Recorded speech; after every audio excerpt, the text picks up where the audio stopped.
अच्छा। इमरान भाई, कदे कदे ना जी जी जी। हर इंसान की जिंदगी दे विच कोई ऐसा वाकया हुंदा है कि जेड़ा बंदे नू ना कम से कम सोचन ते मजबूर जरूर करता है। बिल्कुल। मन्नू ना बड़ा याद है, बाहर डेरे ते असीं बैठे सी, जी बजुर्ग भी है, चाचा जी अख्तर भी है। ਅਸੀਂ डेरे ते बैठे हाँ तो बजुर्गों के कोल ना एक बंदा आके बह गया। वो किते पहला बीमार सी। मेरे ख्याल के मुताबिक ਉਹਦੇ ना जिसम ते कोई दाने वगैरह सी या जो भी आप बीमार सी। बहरहाल इतना को पता है कि बंदा बीमार सी। ਉਹ ਬਜ਼ੁਰਗਾਂ ਨੇ ਉਹਦੇ ਕੋਲ ਪੁੱਛਿਆ ਵੀ ਤੈਨੂੰ ਮਕਸਦ ਹੈ ਕਿ ਕਿੱਥੋਂ ਦਵਾਈ ਲਈ ਹੈ, ਕਿਹਦੇ ਕੋਲੋਂ ਦਵਾਈ ਲਈ ਹੈ। ਸ਼ੁਕਰ ਅਲਹਮਦੁਲਿਲਾ ਹੁਣ ਸਿਹਤ ਠੀਕ ਹੈ ਤੇਰੀ, ਠੀਕ ਹੈ ਬਿਲकुल। ਬੰਦਾ ਉਹ ਵੀ ਚੰਗਾ ਸੀ, ਕੋਈ ਮਕਸਦ ਹੈ ਕਿ ਮਾਲ ਪਾਣੀ ਵਾਲਾ ਖੁਸ਼ਹਾਲ ਬੰਦਾ ਸੀ। ਉਹ ਬਜ਼ੁਰਗਾਂ ਨੂੰ ਕਹਿੰਦਾ ਹੈ ਕਿ ਵੀ ਮੈਂ ਦਵਾਈ ਬੜੀਆਂ ਜਗ੍ਹਾ ਤੋਂ ਦਵਾਈਆਂ ਲਈਆਂ ਨੇ। ਕੋਈ ਡਾਕਟਰ ਉਸ ਵਕਤ ਡਾਕਟਰ ਹੈ ਇਤਨੇ ਆਉਂਦੇ ਵੀ ਘੱਟ ਸੀ। ਬਹਰਹਾਲ ਜਿਸ ਤਰ੍ਹਾਂ ਹੁਣ ਲਾਲੇ ਮੂਸੇ ਵਿੱਚ ਉਸ ਵਕਤ ਇੱਕ ਦੋ ਹੀ ਡਾਕਟਰ ਹੁੰਦਾ ਸੀ, ਜਿਹੜਾ ਵੱਡਾ ਹਸਪਤਾਲ ਆ। ਤੇ ਉਹ ਕਹਿੰਦਾ ਕਿ ਮੈਂ ਕੋਈ ਡਾਕਟਰ ਨਹੀਂ ਛੱਡਿਆ, ਕੋਈ ਹਕੀਮ ਨਹੀਂ ਛੱਡਿਆ। ਜਿੱਥੋਂ ਤੱਕ ਮੈਨੂੰ ਕੋ ਪਤਾ ਲੱਗਿਆ ਨਾ, ਮੈਂ ਉਸ ਹਕੀਮ ਤੱਕ ਪਹੁੰਚਿਆ ਵਾਂ। ਦਮ ਦਾਰੂ ਵੀ ਬੜੇ ਕਿਰਾਏ ਨੇ। ਇਹ ਮਕਸਦ ਹੈ ਕਿ ਕੋਈ ਆ ਜਿਹੜੇ ਕੋਈ ਤਵੀਜ਼ ਗੱਟਾ, हाँ जी। ਉਹ ਵੀ ਕਹਿੰਦਾ ਮੈਂ ਬੜਾ ਕਿਰਾਇਆ। ਬਾਕੀ ਮੈਨੂੰ ਕਿਸੇ ਜਗ੍ਹਾ ਤੋਂ ਨਾ ਇੱਕ ਰੱਤੀ ਬਰਾਬਰ ਵੀ ਫਰਕ ਨਹੀਂ ਪੈਂਦਾ ਸੀਗਾ। ਥੱਕ ਹਾਰ ਕੇ ਕਹਿੰਦਾ ਮੈਂ ਬਹਿ ਗਿਆ ਸੀ। ਉਸ ਬੰਦੇ ਦੇ ਅਲਫਾਜ਼ ਜਿਹੜੇ ਨੇ ਉਹ ਮੈਨੂੰ ਅਜੇ ਤੱਕ ਨਾ ਯਾਦ ਨੇ ਤੇ ਮੇਰੇ ਜ਼ਿਹਨ ਦੇ ਵਿੱਚ ਘੁੰਮਦੇ ਨੇ। ਉਹਨੇ ਫਿਰ ਕਿਹਾ ਕਿ ਉਹਨੂੰ ਸ਼ਫਾ ਪਤਾ ਕਿੱਥੋਂ ਮਿਲੀ ਹੈ। जी ਉਹਨੇ ਕਿਹਾ ਕਿ ਮੇਰੇ ਵਾਲਦੈਨ ਫੌਤ ਹੋ ਚੁੱਕੇ ਸੀ। ਬਜ਼ੁਰਗਾਂ ਨੂੰ ਕਹਿੰਦਾ ਤੁਹਾਨੂੰ ਤਾਂ ਪਤਾ ਹੀ ਹੈ ਜੋ ਸਾਹਿਬ, ਵਾਲਦੈਨ ਮੇਰੇ ਫੌਤ ਹੋ ਗਏ। ਕਹਿੰਦਾ ਮੈਨੂੰ ਕਿਸੇ ਅੱਲਾ ਦੇ ਬੰਦੇ ਨੇ ਦੱਸਿਆ, ਕਿਸੇ ਅੱਲਾ ਦੇ ਨੇਕ ਬੰਦੇ ਨੇ ਮੈਨੂੰ ਦੱਸਿਆ। ਉਹਨੇ ਕਿਹਾ ਕਿ ਤੂੰ ਵਾਲਦੈਨ ਦੀ ਖਿਦਮਤ ਕਰ, ਉਹਨਾਂ ਕੋਲ ਦੀ ਦੁਆ ਲੈ, ਮੱਤੇ ਤੇਰਾ ਕੋਈ ਜਿਹੜਾ ਨਾ ਉਹ ਸਬਬ ਬੰਦਾ ਹੋਵੇ ਬਿਹਤਰੀ ਦਾ, ਵਰਨਾ ਤੇ ਜਿਹੜੇ ਹਾਲਾਤ ਨੇ ਹੁਣ ਕੋ ਨਹੀਂ ਹੈ। ਉਹਨੇ ਕਿਹਾ ਕਿ ਮੈਂ ਅੱਗੋਂ ਕਿਹਾ ਕਿ ਵਾਲਦੈਨ ਤੇ ਮੇਰੇ ਫੌਤ ਹੋ ਗਏ ਨੇ, ਉਹ ਤੇ ਪਰਦਾ ਪੋਸ਼ ਕਰ ਗਏ ਨੇ। ਉਸ ਬੰਦੇ ਨੇ ਕਿਹਾ ਕਿ ਅਗਰ ਉਹ ਪਰਦਾ ਪੋਸ਼ ਕਰ ਗਏ ਨੇ ਨਾ, ਤੂੰ ਉਹਨਾਂ ਦੀ ਕਬਰ ਤੇ ਜਾ ਕੇ ਅਗਰ ਤੇਰੇ ਕੋਲੋਂ ਕੋਈ ਉਹਨਾਂ ਦੀ ਜ਼ਿੰਦਗੀ ਦੇ ਵਿੱਚ ਕੋਈ ਗਲਤੀ, ਕੋਈ ਗੁਸਤਾਹੀ ਹੋਈ ਹੈ ਤੇ ਇੱਕ ਤੇ ਉਹਦੀ ਮਾਫੀ ਮੰਗ। ਦੂਸਰਾ, ਜਿਤਨਾ ਵੀ ਹੋ ਸਕਦਾ ਹੈ ਉਹਨਾਂ ਵਾਸਤੇ ਤੂੰ ਪੜ੍ਹਾਈ ਕਰ, ਖੁਦ ਕਰ, ਜਿਤਨੀ ਖੁਦ ਕਰ ਸਕਣਾ। ਤੂੰ ਪੈਸੇ ਵਾਲਾ ਬੰਦਾ, ਜੇ ਪੈਸੇ ਦਾ ਆਖੀਏ ਤੇ ਪੈਸੇ ਨਾਲ ਤੇ ਤੂੰ ਕਰਾ ਲੈਂਦਾ। ਕੋਸ਼ਿਸ਼ ਕਰ ਖੁਦ ਕਰਨ ਦੀ, ਖੁਦ ਕਰਕੇ ਤੇ ਦਿਲ ਨਾਲ ਆਪਣੇ ਵਾਲਦੈਨ ਵਾਸਤੇ ਦੁਆ ਕਰ, ਉਹਨਾਂ ਦੀ ਬਖਸ਼ਿਸ਼ ਵਾਸਤੇ, ਉਹਨਾਂ ਦੀ ਮਾਰਫਤ ਵਾਸਤੇ ਦੁਆ ਕਰ। ਉਹ ਕਹਿੰਦਾ ਜੀ ਲੋ ਜੀ, ਮੈਂ ਜਿਸ ਤਰ੍ਹਾਂ ਦੀ ਹਾਲਤ ਵਿੱਚ ਆ, ਬਿਮਾਰ ਆ, ਜੋ ਕੁਝ ਵੀ ਮੇਰੀ ਹਾਲਤ ਹੁੰਦੀ, ਮੈਂ ਉਹਨੇ ਕਿਹਾ ਕਿ ਕਬਰਸਤਾਨ ਰੋਜ਼ਾਨਾ ਸੁਬਹ ਸੁਬਹ ਜਾਣਾ, जी ਵਾਲਦੈਨ ਦੀ ਕਬਰ ਤੇ ਔਖਿਆਂ ਹੋ ਕੇ ਵੀ ਜਾਂਦਾ ਹੈ ਤੇ ਮੈਂ ਜਾਂਦਾ ਆ। ਉਹਨਾਂ ਕੋਲੋਂ ਮੈਂ ਉੱਥੇ ਵੀ ਉਹਨਾਂ ਵਾਸਤੇ ਵੀ ਦੁਆ ਕਰਦਾ ਆ, ਆਪਣੇ ਵੀ ਕੋਈ ਗਲਤੀਆਂ ਕੁਤਾਈਆਂ ਦੀ ਕੋਈ ਗੁਸਤਾਹੀ ਅਗਰ ਜਾਣੇ ਵਿੱਚ ਹੋ ਗਈ ਹੋਵੇ ਤਾਂ ਉਹਦੀ ਮੈਂ ਮਾਫੀ ਮੰਗੀ ਹੈ।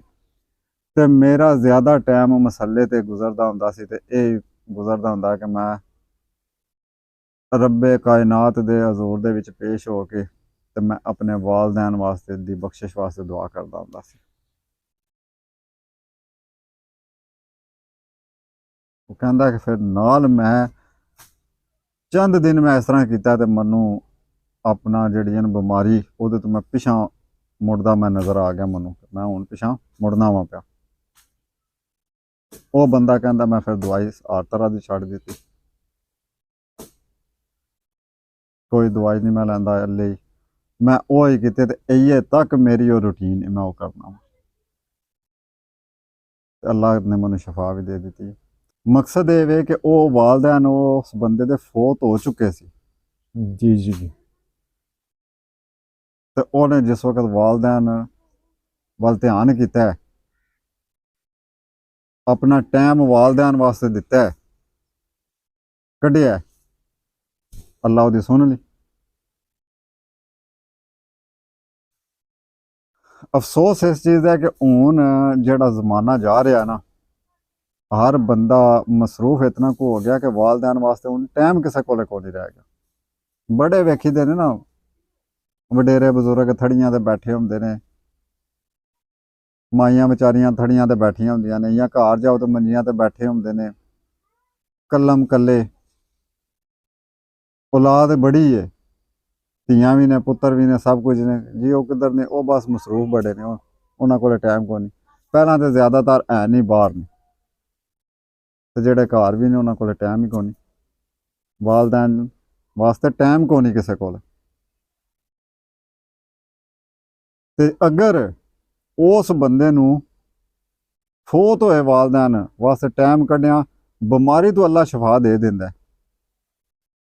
ਤੇ ਆਪਣੇ ਮਸਰੂਫ ਟਾਈਮ ਦੇ ਵਿੱਚੋਂ ਜਿਤਨਾ ਟਾਈਮ ਵੀ ਤੁਸੀਂ ਵਾਲਦੈਨ ਦੀ ਖਿਦਮਤ ਵਾਸਤੇ ਕੱਢ ਲਓ, ਦੇ ਉਹਨਾਂ ਦੇ ਕੋਲ ਬੈਠ ਕੇ ਉਹਨਾਂ ਦੇ ਨਾਲ ਗੁਫ਼ਤਗੂ ਕਰਕੇ ਟਾਈਮ ਕੱਢ ਲਓ। ਤੇ ਅੱਲਾਹ ਤਾਲਾ ਦਾ ਫਰਮਾਨ ਹੈ ਕਿ ਇੱਕ ਵਾਰੀ ਵਾਲਦੈਨ ਦਾ ਚਿਹਰਾ ਹੱਸ ਕੇ ਮੁਸਕਰਾ ਕੇ ਵਾਲਦੈਨ ਦਾ ਚਿਹਰਾ ਦੇਖ ਲਓ ਨਾ ਇੱਕ ਦਫਾ, ਉਹ ਵੀ ਤੁਹਾਡੀ ਬਖਸ਼ਿਸ਼ ਦਾ ਜ਼ਰੀਆ ਬਣ ਜਾਂਦਾ। बिल्कुल ਇੱਕ ਹੱਜ ਜਿਤਨਾ ਸਵਾਬ ਹੈ। ਠੀਕ ਹੈ। ਇਹ ਜਿਹੜੀਆਂ ਚੀਜ਼ਾਂ ਨੇ ਨਾ, ਇਹਨਾਂ ਨੂੰ ਅਸੀਂ ਬੜੀਆਂ ਛੋਟੀਆਂ ਚੀਜ਼ਾਂ ਸਮਝਦੇ ਹਾਂ, ਇਹਨਾਂ ਨੂੰ ਅਸੀਂ ਇਗਨੋਰ ਕਰ ਜਾਂਦੇ ਹਾਂ,